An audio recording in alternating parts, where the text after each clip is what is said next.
I do think this is something that should be taught in schools, and I bang this drum quite a bit. For me, two key skills that should be taught in school to everybody, compulsory, more important than learning the periodic table, more important than learning what trigonometry is. One is sales and two is finance. I just think it's insane that this is not taught at a very young age. Then 60% of expats leave the UAE, Dubai and Abu Dhabi, in a worse financial position than when they got there. It's just having cash in the bank. So if you're earning £6 a month and you're saving £2 a month, you're spending £4,000 every single month, okay?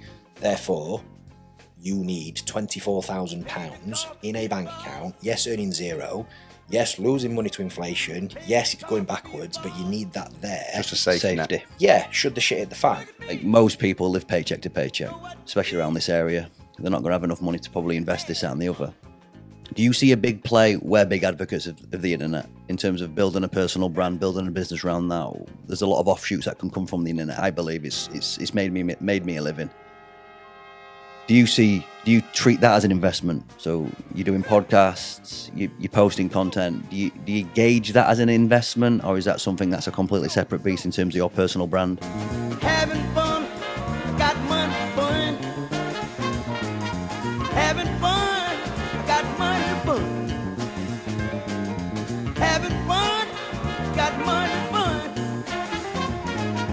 Having fun, got money fun. We usually just flow with it. Okay, cool. Yeah. So I stumbled across your stuff on social media. Okay. You seem a man who's super disciplined and on the ball. Just give a quick summary for us, like as lads out there, as viewers, of what you're about, what you do, and then we'll just conversate. So a bit about me, sort of career, well, family wise. Then, so I've got 3 kids under the age of 5, married. I lived in Abu Dhabi for 10 years. We moved back to the UK in 2020. And from a sort of business point of view, I'm a financial planner. So I help people with their financial planning, protects the family now and in the future. And I've always prided myself on just keeping things simple.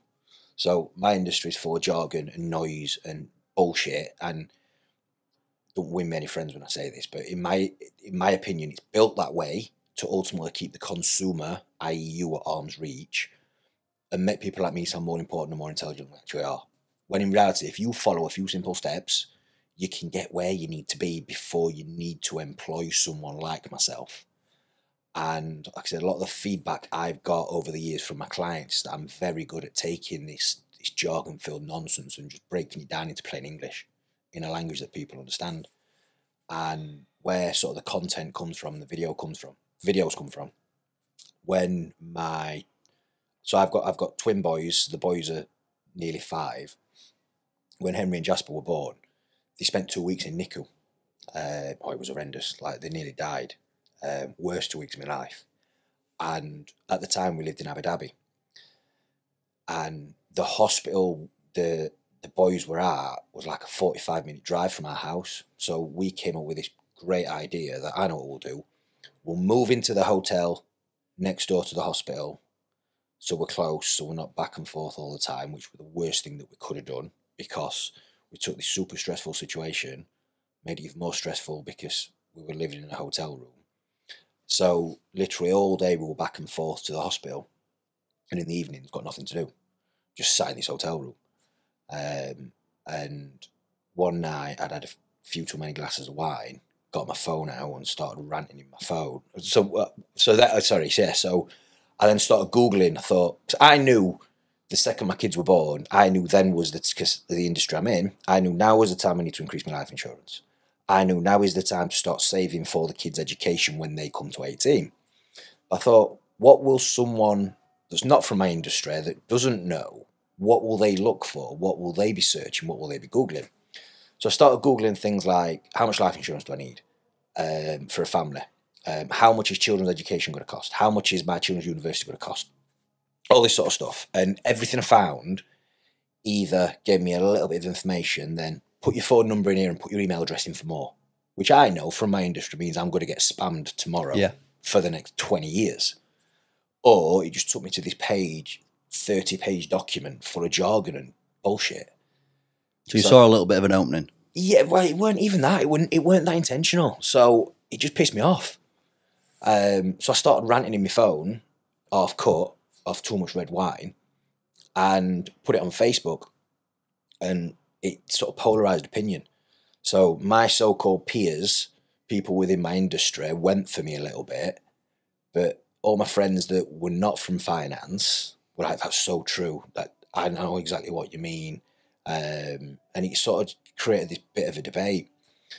And at that point, I was like, and then I started getting messages saying, "Can you talk about this? Can you talk about that? What would I do in this situation?" So I just started making the videos on the back of that. Just for context there, you rant there, what sort of stuff are you saying on it? So again, it were pretty much like, look, it were just all the smoke and mirrors behind finance. So like I said, the industry is built this certain way to, like I said, to make people like me sound much more important and much more intelligent than we actually are. And if you follow a few basic steps, for most people, you can get where you need to be. And that's what I try and get across with my content, is that, look, it is pretty simple. And it's sort of down to your basics of spend less than what you earn, make sure you've got protection in place, make sure you've got an emergency pot, then worry about investing. And like I said, we can go through all that if you want, sort of step by step, but it's just putting things into plain English as well. And I always say to people, if you can't explain something to an 8-year-old, you don't really understand it yourself. And these people that seem to throw these big words out, they're not even less than what the average punter on the street does. You're putting a lot of that content out for free. Do you not feel like you're putting yourself out of business a little bit? Quite the opposite. And I get asked it quite a lot, to be fair. And funny enough, mainly from people within my industry. It's like, why are you telling them this? Why are you telling them that? I'm like, well, what? Because 90% of people never do anything with it. And the 10% that are in a position to do something, that want to do something, when they are, or even the other 90%, when they're ready to do something, they're going to come to me. Yeah. So I put out all this free information just to help as many people as possible. But if I put my business hat on, I know then whether it takes you watching one video, whether it's 6 months, whether it's 5 years, I'm going to be on your feed every single day, twice every day. So when you are in a position to think, I know what I need to sort, I need to sort my life insurance, or how do I do this, or how do I do that, I'm going to be the first person that people come to. Yeah. So it's sort of like the Gary Vee school of creating content is just value. Then there can be an ask a little bit down the line where needs be. Yeah. Is that why you started the Jonely fans? Ellis does OnlyFans for content. That's how he makes his money. Oh dear. Right, okay. Yeah, I mean, look, and that's the other thing as well. And I think that's why I resonate with a lot of people, because my industry is, as well as it being full of jargon and bullshit, it's very stuffy. And we think, financial advisors, we think we're better than what we actually are. And we drive around and we wear these flash suits. For context, he's got a beautiful car.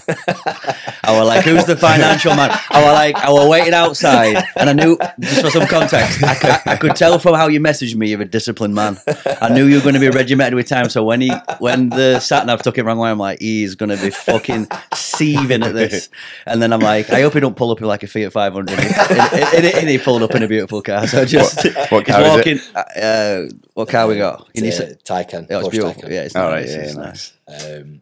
Tax write-off, runs from a business. This is what I need to learn. Yeah. Like, this is what I should have had my journal out today. I tell you what we'll do, just for context, and we can sort of like just run with this. My mindset has probably been wrong with money. I've never had a mentor or a guide who's sort of sat me down and like, this is what I'd recommend to do.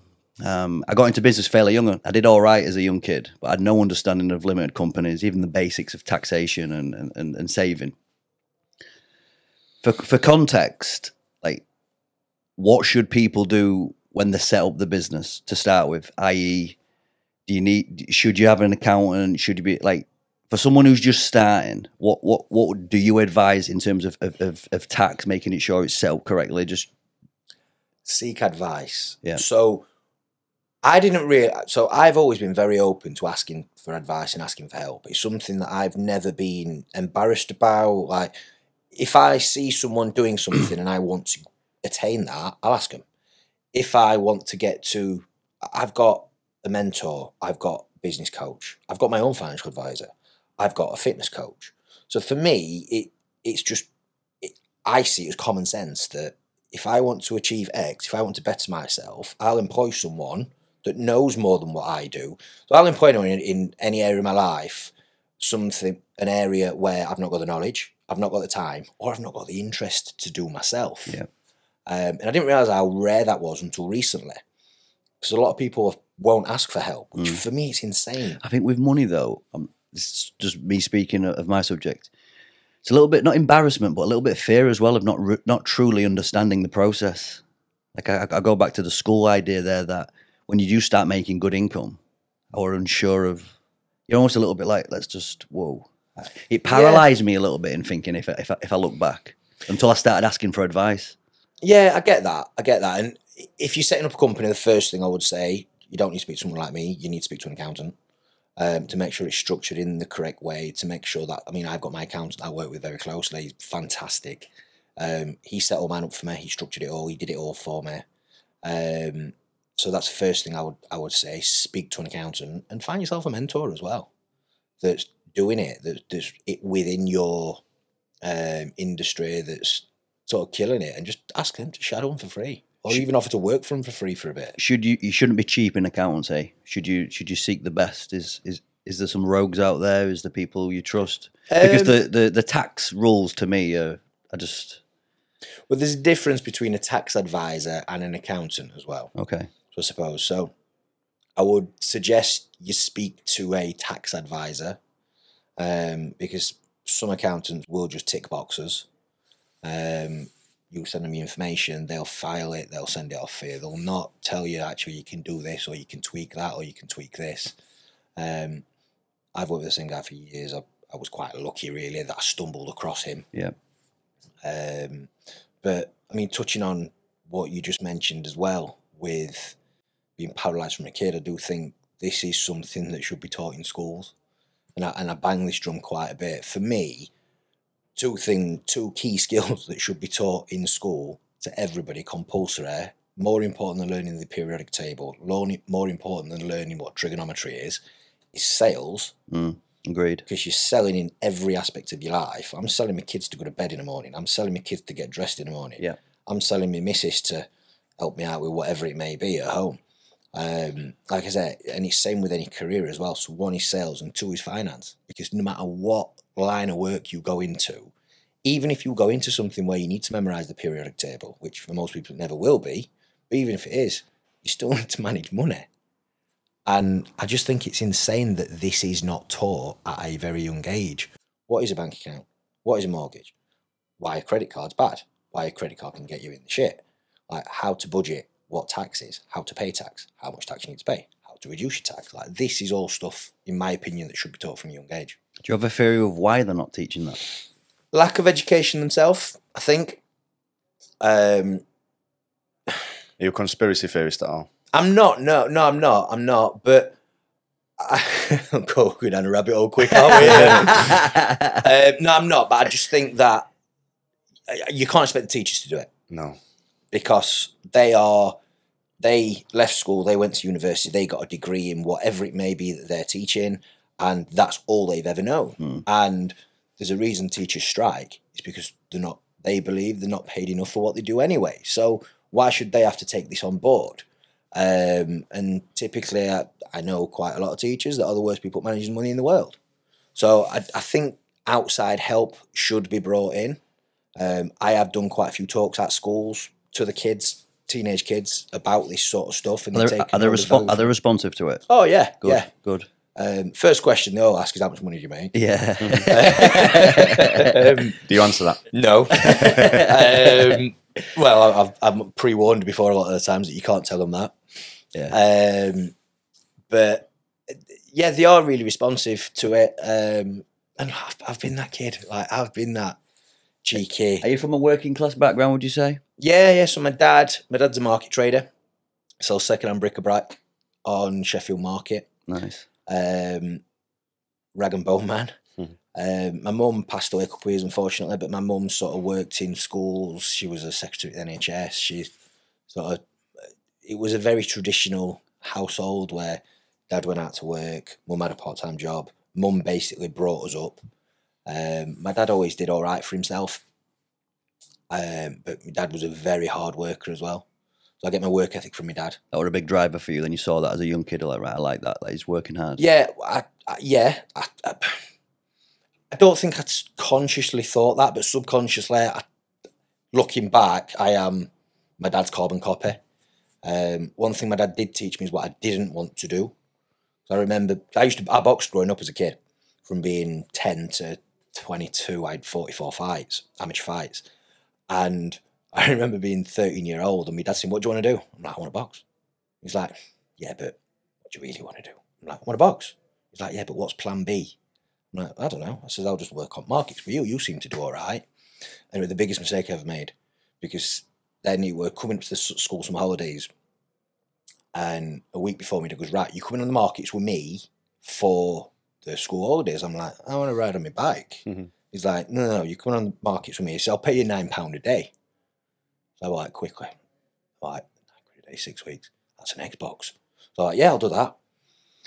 So first day came, he got me up at 4 a.m. We left for the market at 4:30. Long day, got in. So we went to the market in his big Luton van, unloaded all his van, set the stall up, stood on the stall all day, having people barter and argue with for 50p cuddly toy. I'll give you 30. Did you learn a lot about sales and communication there, though? Yeah. But again, I think subconsciously as well, I didn't take it on board. It was just there. Yeah. And then we got home that night, and he gave me my £9 salary in pound coins. As I'm walking off, he's, "Oh, Joe," he says, "I need some board money."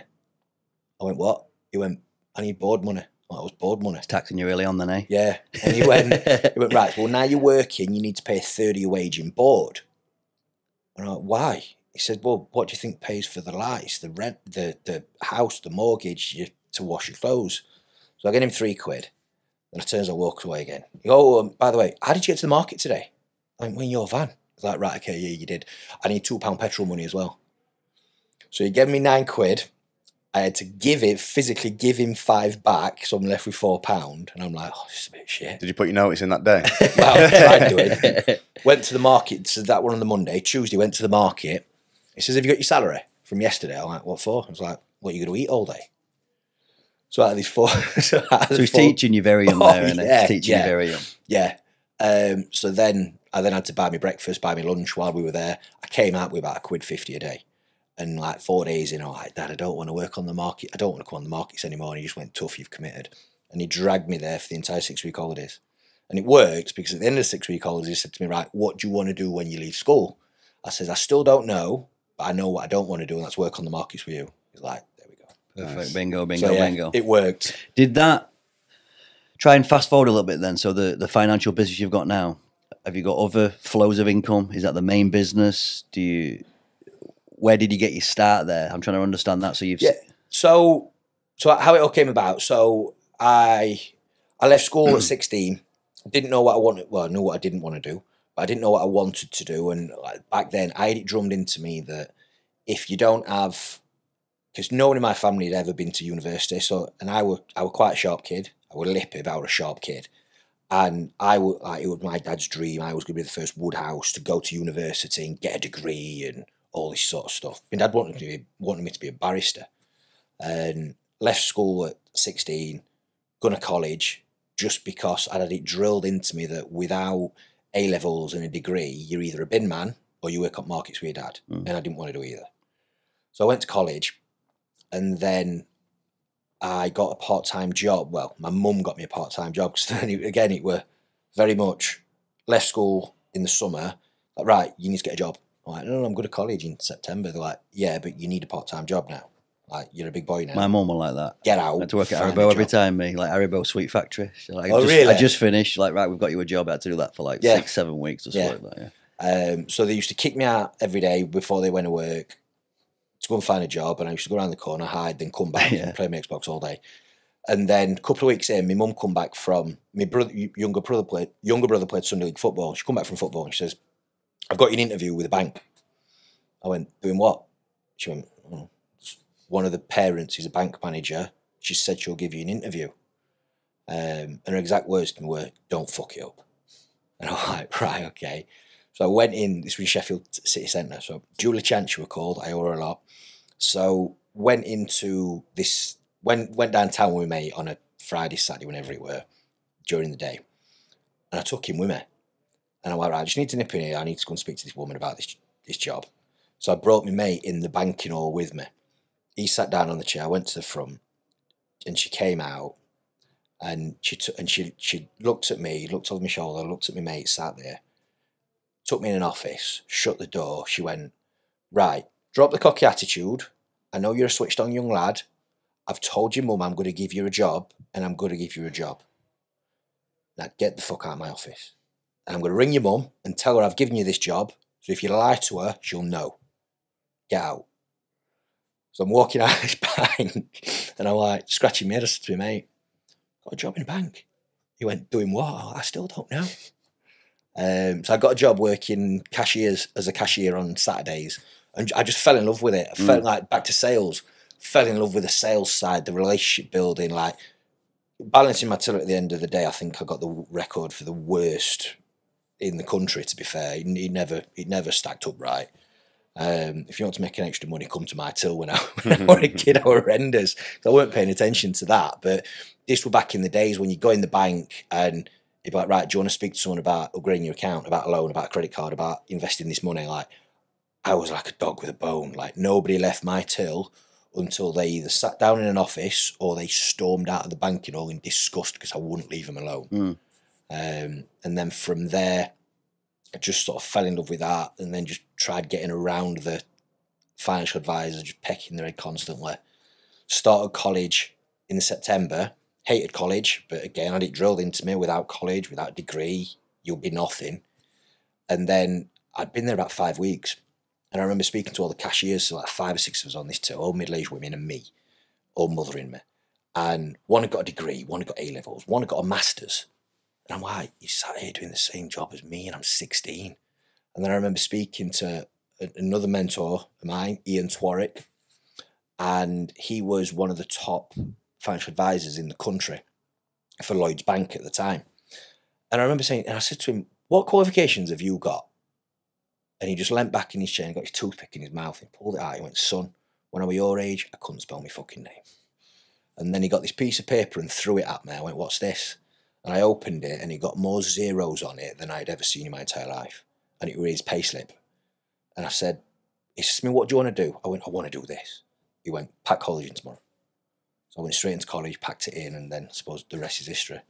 So then I worked at Lloyds Bank, became the youngest ever account manager on my 18th birthday. So I was pestering to do it. And it sort of makes sense when you say it out loud, but they're like, "Listen, you can't sell loans until you're old enough to legally have a loan." But I wouldn't take no for an answer at all. So I was on the door constantly, working late, doing extra calls, like staying behind, not getting paid for it. And then just worked my way through Lloyds Bank. And then at 22, moved to Abu Dhabi. Got offered an opportunity out there with a good friend of mine. And then sort of started then, if you like, that was the start of my self-employed career, where I weren't getting a salary anymore. It's all sort of commission fee based. Like, Was that a big jump for you, if you look back? yeah, massive. My wife, well, my now wife and I, girlfriend at the time, Laura, we just bought our first house together in Rotherham, and then got offered this job. So I went out, and What year was that? 2010. 2010. Yeah, Was that popping over there then? You're fairly new. That Westerners were going over to Abu Dhabi and Dubai and Well, whatnot. no, because this was Dubai, yes. So 2009 was when, so 2008, world financial crash, like the world were going to end. And then in 2009, there were all these documentaries on Dubai. Dubai's recession proof, Dubai's never going to fail, Dubai's beat the world financial crisis and all this. It went wrong. Yeah, but nobody had heard of Abu Dhabi, because this was before the F1. This was before Abu Dhabi really came on the map. Yeah. And they're only an hour's drive away. Okay.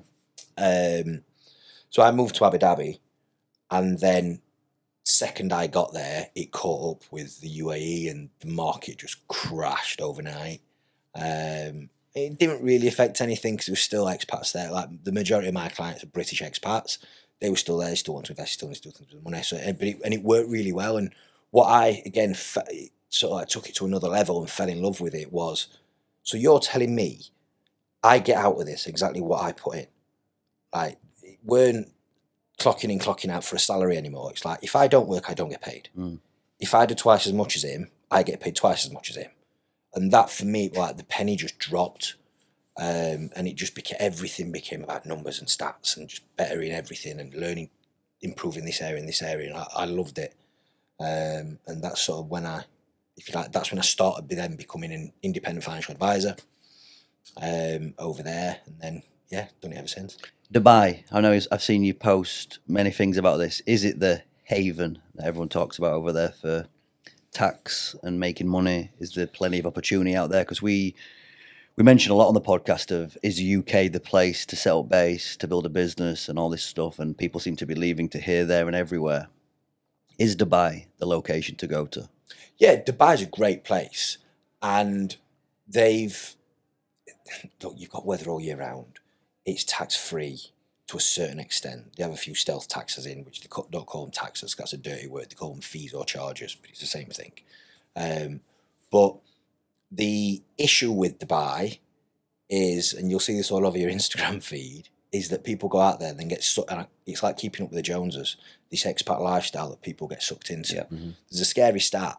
So, well, first of all, whenever you ask anybody why they've moved to Dubai or Abu Dhabi, it's always monetary reasons. More money, better job, tax-free, make a better life for my family, whatever it may be.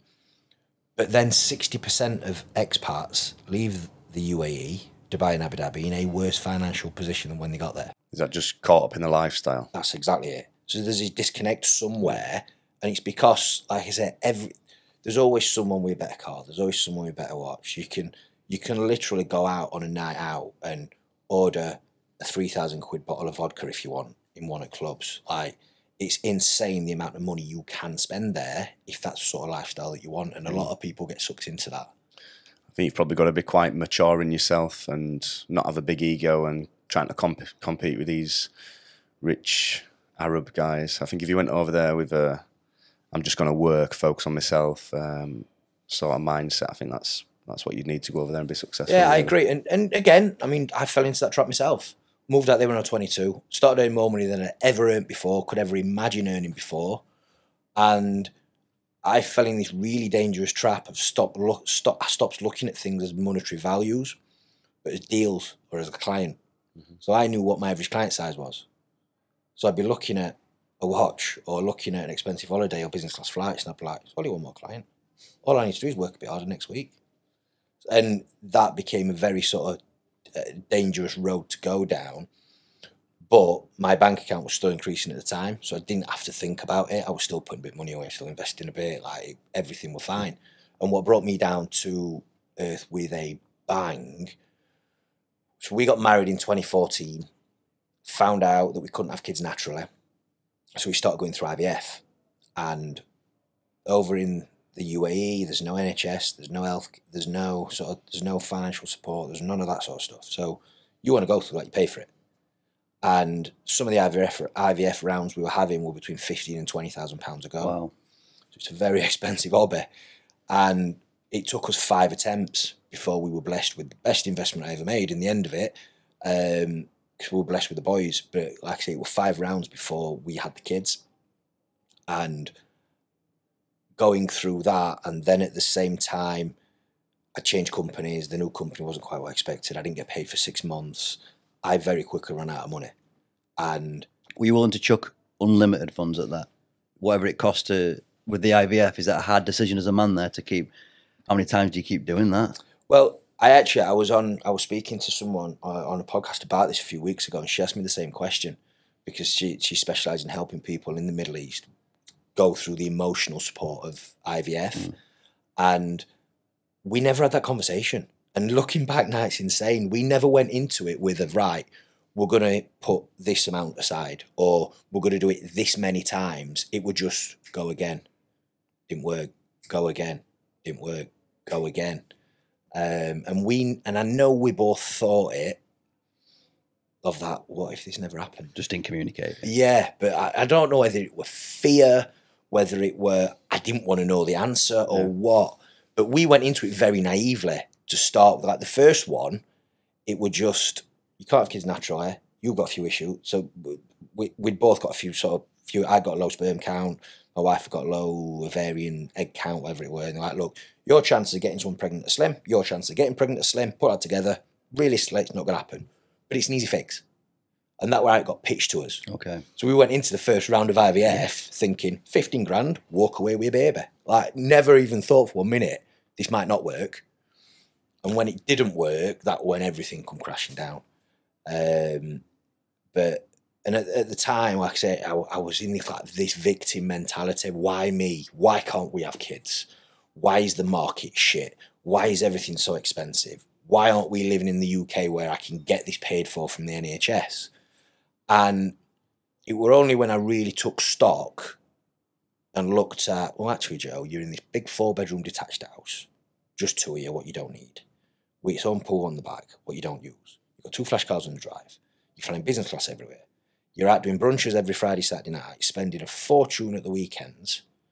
And then I worked out the money I had earned from moving to the UAE to that point versus the money I'd saved.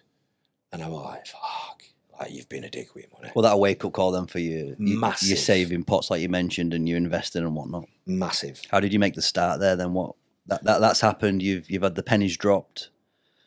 What were next then? What were the play? The first thing really was then doing a budget. So working out what my needs are and then what my wants are.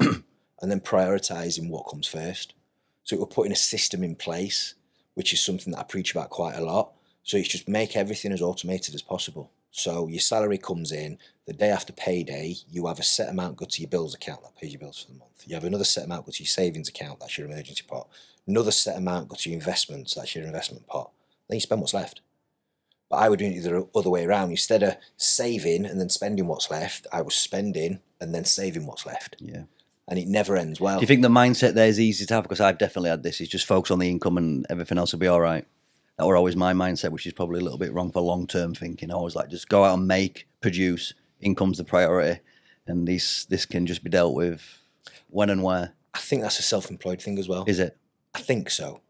'Cause I'm also guilty of that as well sometimes within my business, where I'll look back over a month or a quarter and I'm like, I've spent how much on this and that, and I'd spend and everything else, and because you just think it's just this much a day. Did you enjoy? You seem like a cool dude. Did you enjoy the networking side of it? These brunches, take these clients out for dinner. Was that a big part of your life? Oh yeah, massively. Yeah, really enjoyed that. That was good fun. But again, everything comes at a cost, doesn't it? So like my weight ballooned. So like I said, I boxed as a kid, so I was super fit as a kid. And you're a fighter as well, aren't you? Yeah. Started off doing mixed martial arts at 16, 17. Joint military at 19.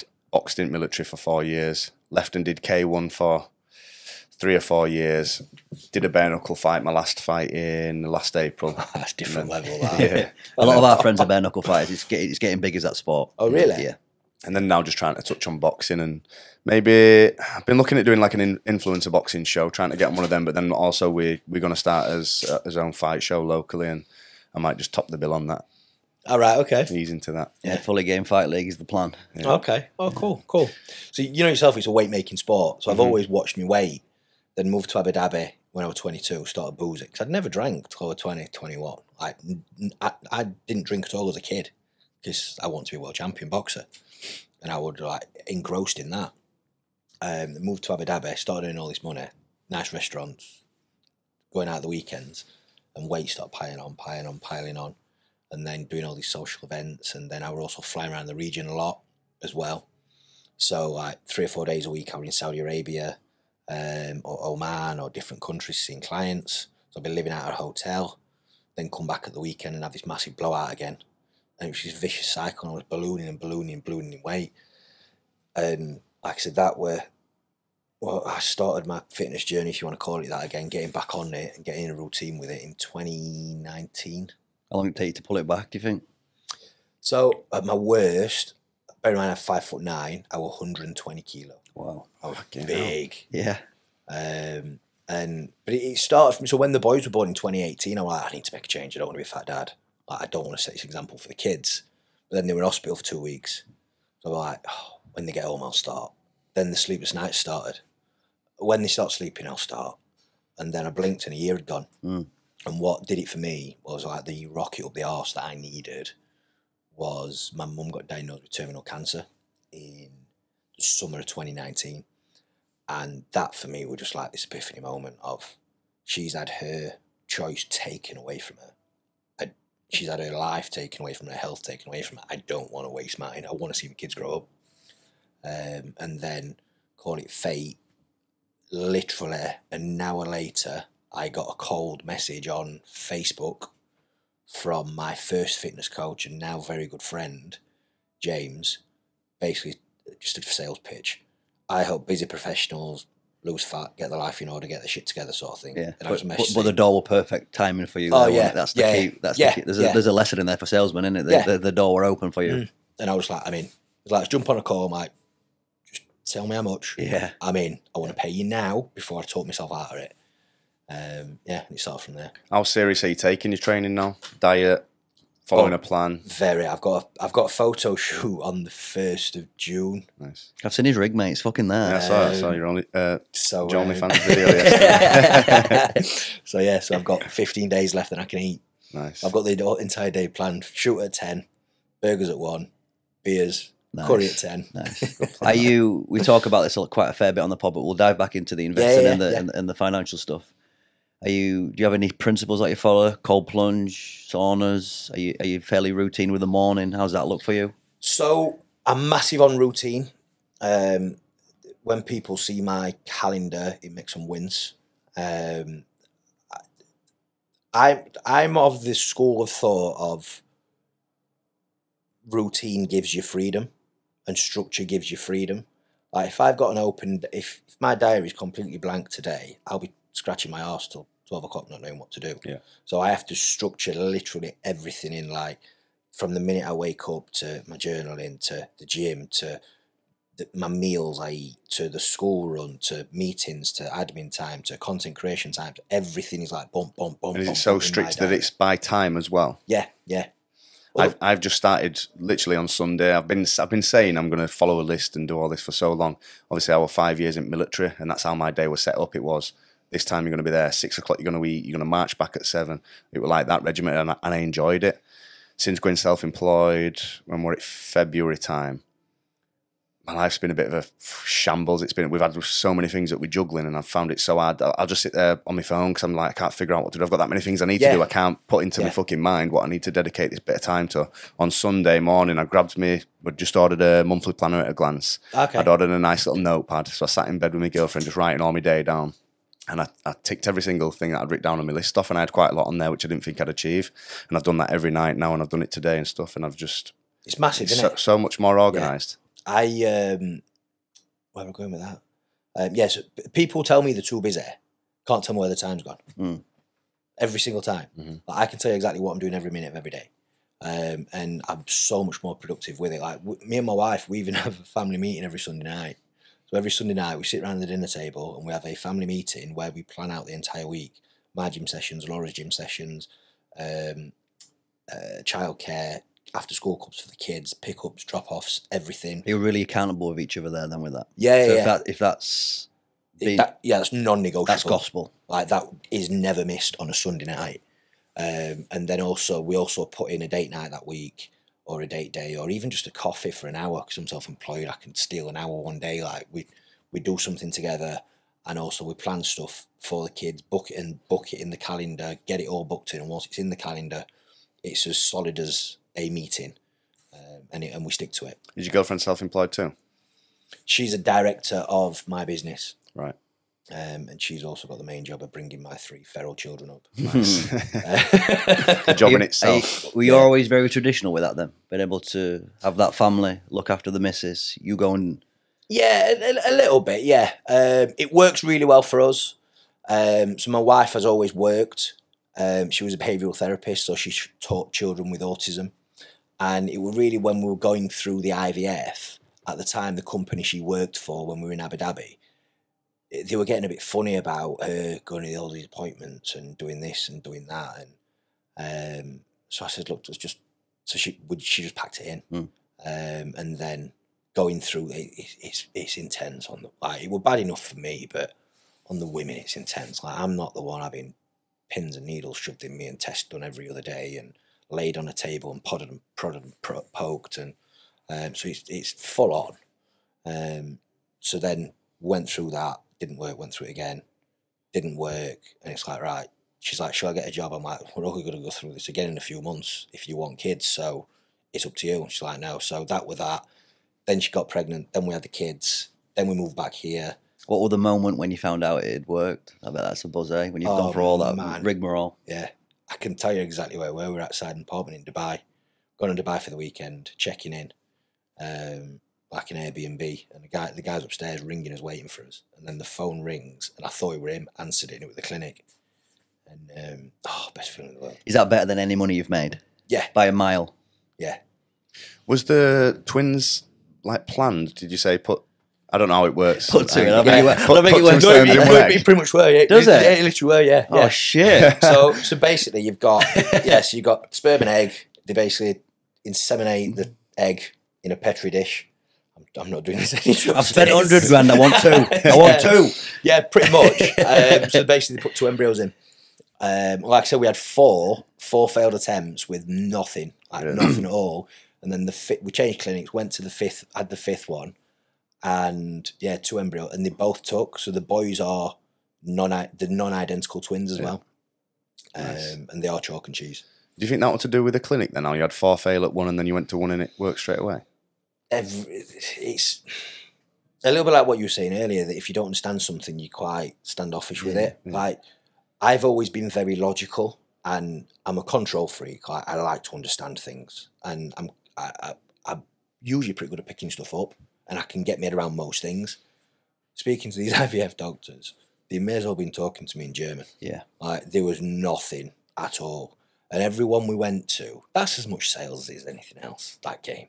Everyone we went to, it were like, that's why it didn't work. Let's try this, which comes at an extra $3,000 cost. Yeah. It's an extra test. And there's that much hope and desire to have the kid that you're going to do it anyway. Yeah. So it's like you're caught in no man's land. You need it to happen. Yeah. So back in my mind there, I'd be like, do these just keep like failing my first couple because I know I'm just going to keep paying? Well, we had 3 clinics. So the first one, we had 2 failed attempts at, then we moved. Second one, we had 2 failed attempts at, then we moved. And the last clinic we went to, that was where it worked, Bornhole in Dubai. Shout out to Dr. Dana. Yeah. He's the man, eh? Nice. Fast forward, so I understand the kids have happened, your business is working, you're making money. Yep. Have you always been investing? What were the first play? What's an easy play for people to get into? So let's just say they've been working a business, they've been doing some form of saving. What would you recommend as the first play? So what, with personal investing? Yeah, you've built a pot of money up. You don't want it just to be sat there, which I've got a bad habit of doing, just storing it for some reason. I think it's because I come from a background where I've had no money. When you've got a little bit of money, you want to almost conserve it, hold on to it. I'm in control. What would the first play for you in terms of, I've built a pot, what do I do? Okay, so at the time, it was before the kids, so I set, the first investment I ever made was I set an investment account up, just basically a fund what tracks the stock market. Set that up and just had a standing order going into that every month, which was also probably one of the best investments I've ever made as well, because if I'd have not done that, I'd have spunked the money on other stuff what I didn't need. But again, day after payday, when my boss at the time made me set it up because he saw me spending way too much in me. Does that come out of the limited account or your own account, that?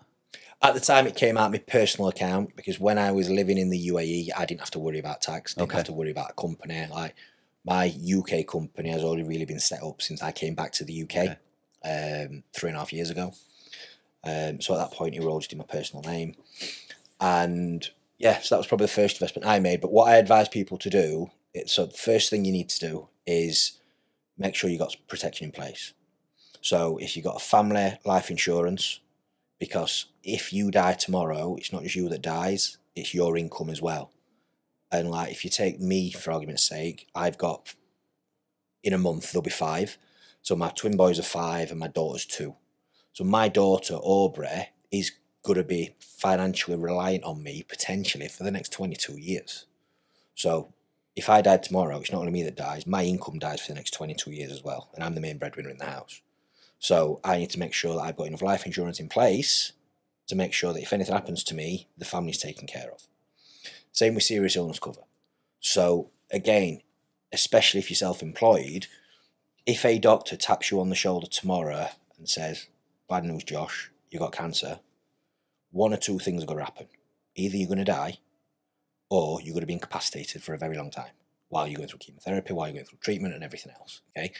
If you're self-employed and you're not working for 12 months, 18 months, 2 years while you're going through chemo, that's time you're not working. You're not working as self-employed, chances are you're not earning either. Yeah.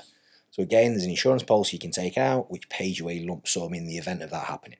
So that's number 1. Number 2 is make sure you got an emergency pot saved. So 6 months expenses in a bank account. This is car breaks down, boiler blows up, kitchen roof leaks, family emergency. So it's just having cash in the bank. So if you're earning £6,000 a month and you're saving £2,000 a month, you're spending £4,000 every single month. Okay. Therefore, you need £24,000 in a bank account. Yes, earning 0. Yes, losing money to inflation. Yes, it's going backwards, but you need that there. Just a safety net. Yeah, should the shit hit the fan. Because if you don't have that, one or two things are going to happen. Either you need to bounce off credit cards, or if you've got investments, you need to start dipping into investments. Either way, each one's going to take you 10 steps back. So insurance, emergency pot, and clear off any unsecured debts as well. So by unsecured debts, I mean anything that's not a mortgage. So credit cards, store cards, overdrafts, bank loans, get all that cleared off. Once you've got all that sorted, I would then look at investing. And in terms of investing, for me, so investing something what pays you an income, okay? And I get a lot of flack for this from the crypto brigade, but for me, cryptocurrency is not an investment, it's speculating. So what I mean by that, when you are speculating, you are buying something in the hope that some other fool will pay you more money for it when you come to sell it. It's just a gamble then, really. Same with the NFT space to me. That's the exact same sort of principle, isn't it? So you're buying a Bitcoin today. You're buying a gold bar. Gold is exactly the same. You buy a gold bar today. You can hold that for 1,000 years. It'll never earn you a penny until the day you come to sell it in its entirety in order to eat. In the hope that at that day, it's worth more than what it is today. Which is not guaranteed. Exactly, yeah. And so you're pinning your entire hopes and dreams on 2 days, the day you buy it and the day you come to sell it. For me, that's not investing. That's just additional risk.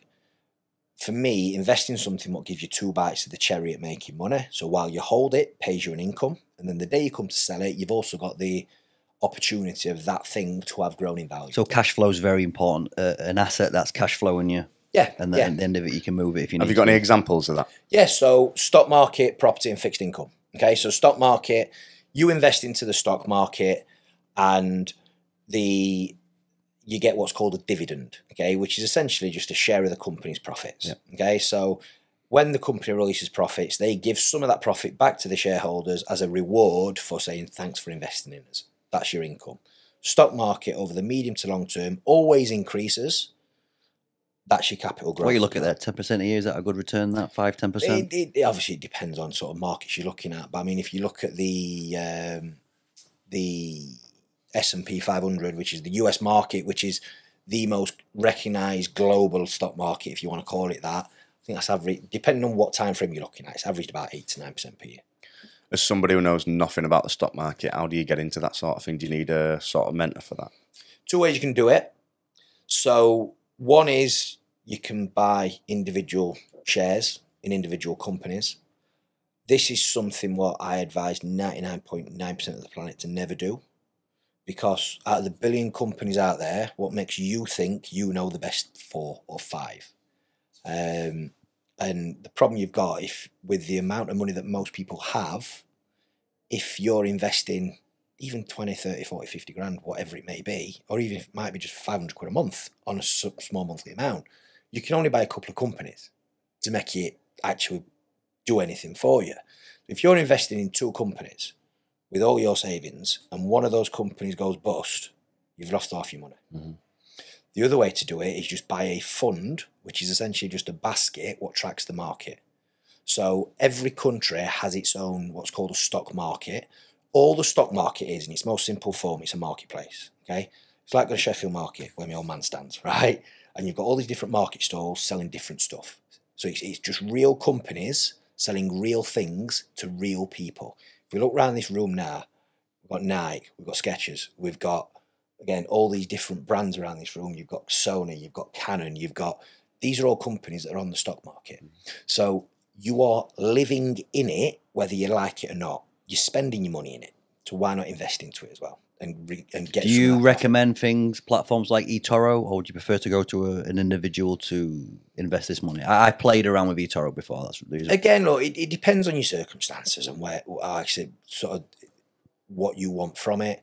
For most people, just again, whether it be eToro, whether it be Vanguard, whether it be and Moneybox, Nutmeg, whoever, like open. The easiest way to do it. Are most of you listening in the UK? Right. Okay. So in the UK, okay. Open an investment ISA. So open an investment ISA, you could put up to 20 grand a year into it. And all an ISA is, it's a box, a wrapper by the government. They go, right, your first 20 grand that you invest every single year, you'll never pay tax on it. Free money. No matter how much money it grows by, you'll never pay tax on that. So the first thing I say to people is open an investment ISA over here.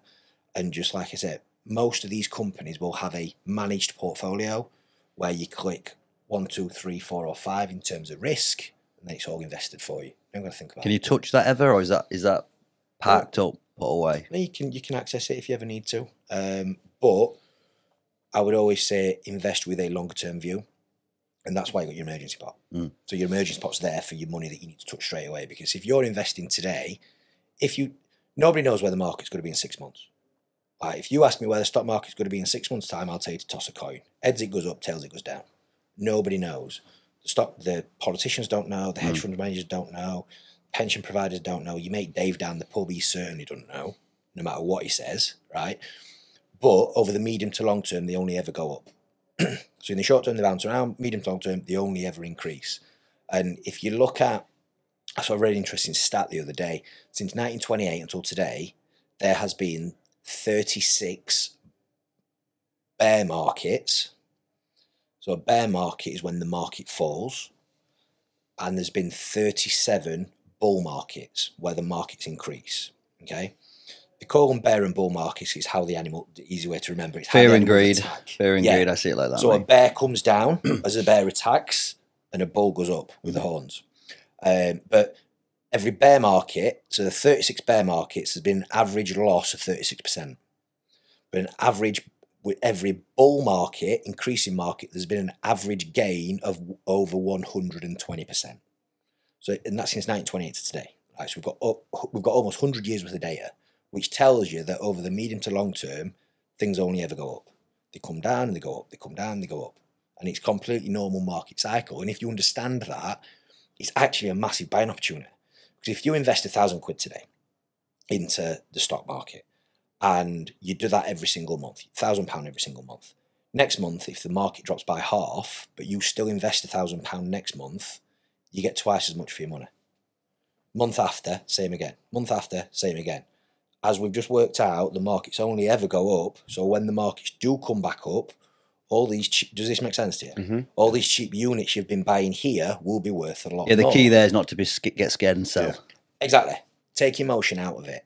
And that is also a benefit working with someone like myself, because as well as advice, as knowledge, as goal planning, everything else that we do for clients, I'm not a yes man either. And I say this to people from the off. I'm like, listen, I'm here to cashier. I'm not here to be your best mate and cuddle you and tell you how wonderful you are. I'm here to give you some real advice. And if I ever disagree with you, I'm going to tell you. But you will value that more than you believe in times where it gets a little bit tough, because there will be times when it gets a little bit tough. Like COVID, like when COVID happened in March 2020, and I was doing 20-hour days for a month, 7 days a week. I was like a walking zombie. But for me, it was really important at that point when all that kicked off, because no one knew what was happening, that I spoke to every single one of my clients. Ryan, who worked for me, my associate, I said to him, just get everybody in. He's like, when? I don't care, just get them in, like ASAP. And I had the same call with every single person. Like, right, what we're going to do? I'm like, we're going to do nothing. What do you mean? We're going to do nothing. Because the investments you've got worked a month ago. They worked 6 months ago. They worked a year ago. They will continue to work. Yes, the value is lower than what it was last week, and it might get even lower still. And we don't know how bad it's going to get, and we don't know how long it's going to last. But what we do know is that the sun's going to keep shining, grass is going to keep growing, and things will get better. And at the time, I compared it to the Spanish influenza. So essentially, the first pandemic in 1918. And when that happened, it actually panned out exactly the same as COVID did. So the Spanish influenza in 1918 started in the US, and there was 3 waves with it. So there was the wave at the start, there was a wave in the winter, and there was a following wave the summer after. Okay, nearly a third of the world's population died then in 1918, right? But the recession within the markets only lasted for 9 months. So the example I used to clients then, I was like, look, 100 years ago, this happened. It lasted 18 months. The recession only lasted 9 months. Now look, pros and cons compared to that. The cons now are we're a lot more connected, so we can it doesn't take 3 months anymore to get from the US to Europe. We can do it in 6 hours, which is why we've seen it spread so quick. But the benefits are arguably we're 100 years wiser, got a lot more money in the bank. We've not just come out of the Great War, and we're a lot more connected, so we can talk to each other a lot more.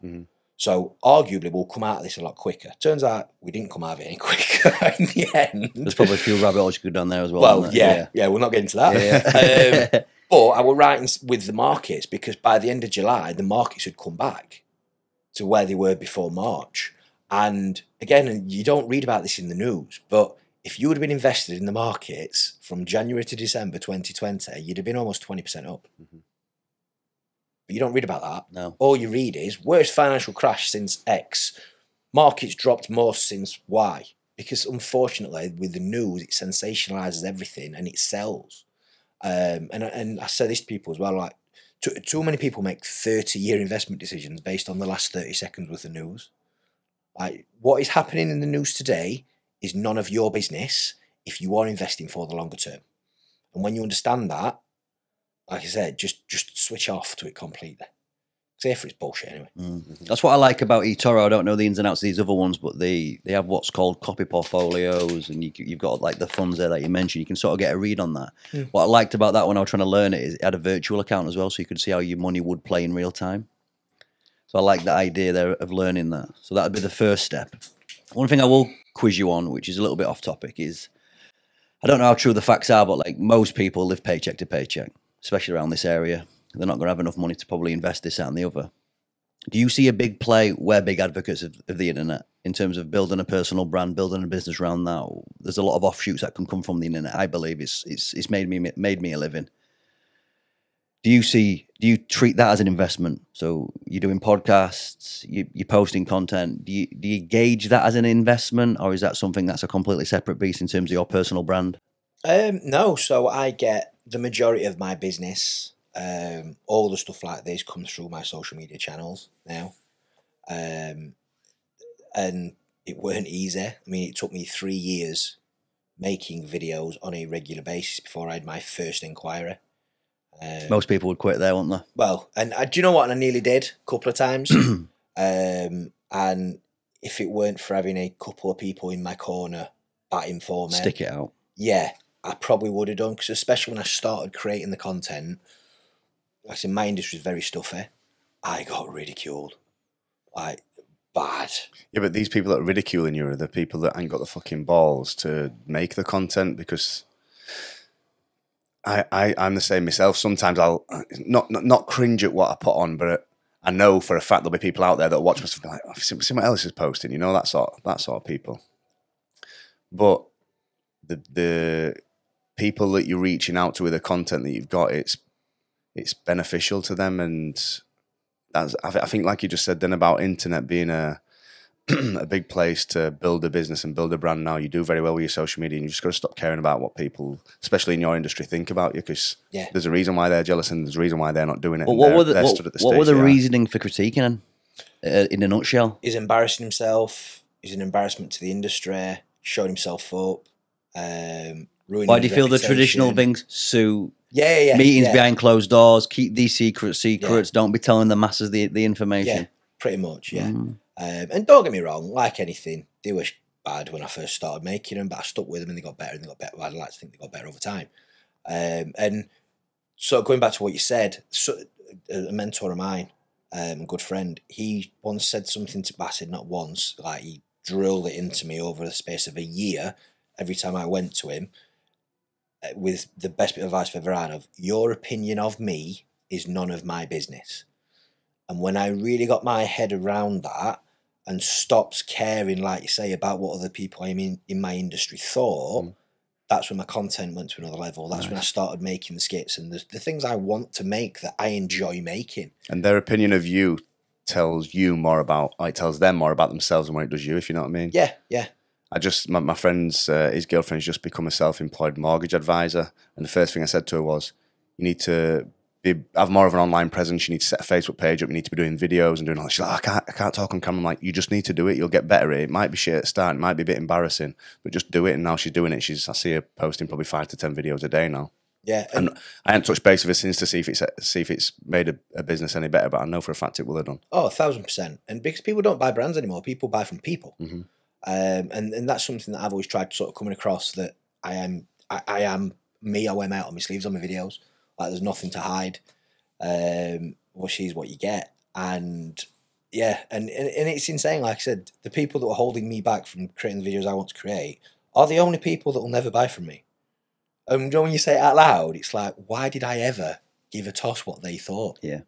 Your biggest fans, we found this, is probably not even going to be your close friends initially. It's going to be people you have no idea who they are. Yeah. And they'll build your following and they'll build your brand for you anyway. We found that probably through pushing this out there. It's the people you don't know support. And it's a strange dynamic. I don't know if it's a UK thing or what it might be. It's maybe a jealousy element. There's probably a few moving parts to that, but you have to respect anyone who's putting themselves out there like you do. You know, you're building a business, you're building a personal brand, and for me, anyone who can commit to that for the long term, like what you've said there, 3 years without any real fruits of your labour. Yeah. Most people quit there, but I say to you all the time, the hardest part for me, I found in terms of a personal brand, is just getting off the runway. Yeah. If you can get off the runway, you're off to the races, and there's going to be opportunity and offshoots come from that all the time. Yeah. Well, like I said, I get to the point now where I've got a team that sort of manages it all for me, does all the initial calls for me. We're just that busy at the minute. That's cool. Do you run the content all yourself? I create the content. I no idea how to edit stuff. I'm horrendous. I was going to ask that. I'm wondering because I'm horrendous, man. Really, like I said earlier, like if I don't have the interest, the knowledge, or the time to do something, I outsource it.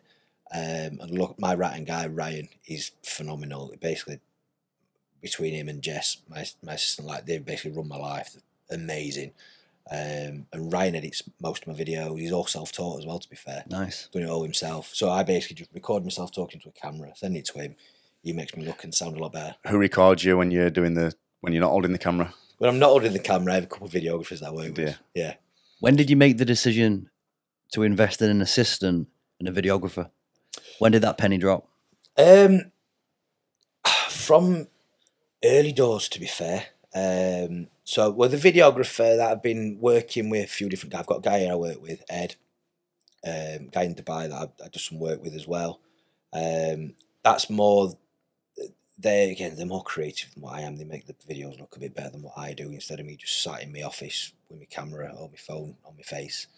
And I come up with these ideas, like the Joni fans video. I come up with these ideas, and I know what I want to get across, but I can't picture a scene. I can't. So do they produce it a little bit for you as well? Yeah. Makes sense. So I'm like, right, this is what I want to do, and like, right, this will work, that'll work. What about that? That'll not work. And So That's good. And are these younger more they know what's up to date, they know what's clickbait and all that sort of stuff? But it was funny because Alex, who recorded the Johnny Fans video, it's the first time I've worked with him. And that's his first interaction. Pretty much. Got to Dubai and he came to the hotel and came in my hotel room. I said, right, I've got a couple of questions for you. I'm like, one, can you blur me out? I was like, yeah. Like, second question, are you comfortable with a little bit of nudity? And he went, what? This is in my hotel. Be honest here. Are you floating between Dubai and here then now? Are you located here? I'm based here, yeah. I've got a lot of clients out there, so I am back and forth every couple of months usually, just for a few days at a time. Did you have to get a bit of blood in it before you filmed that skit then? I'd have leggy band on it, mate. It were not shower.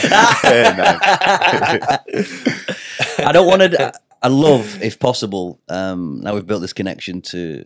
My goal with the podcast is not to always... We want to get different guests on, but especially someone like you who's very knowledgeable, you understand what's going on in the world, and finance is a big part of that, to keep repeating and maybe come back on again and we can dive definitely deeper when we build that. We'll always ask, any selfish plug, how do people find some more information? If they want to dive deeper into what you've talked about today, how do they find more information?